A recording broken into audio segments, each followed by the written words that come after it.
చింతలపూడి మండలం సుప్రీంపేటలో ఉమ్మడి TDP MLA అభ్యర్థి సొంగ రోషన్ కుమార్ సతీమణి సొంగ విజయ్ ఎన్నికల ప్రచారం నిర్వహించారు.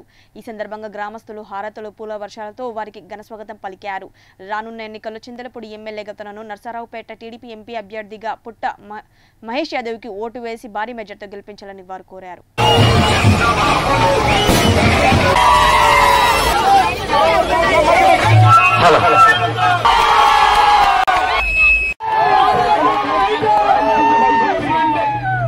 మర్చిపోకు.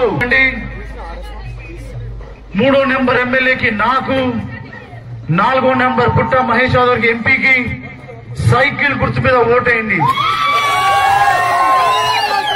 చింతలపూడిని భారీ మెజార్టీతో గెలిపించండి.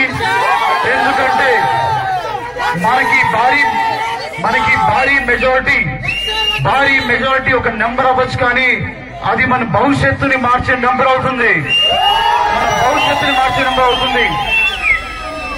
వైసీపీ వాళ్ళు నా మీద పిల్లలకు వెళ్లి మీ యొక్క పోలింగ్ బూత్స్ లో ఓటు వేయండి. సైకిల్ మీద ఓటేసి భారీ మెజార్టీతో నన్ను ఎమ్మెల్యేగా ఎంపీగా పుట్ట మహేష్ యాదవ్ గెలిపించండి. ముఖ్యమంత్రిగా నారా చంద్రబాబు నాయుడు గారు తప్పకుండా 130 పైగా సీట్లతోటి గవర్నమెంట్ ని ఫామ్ చేయబోతున్నారు.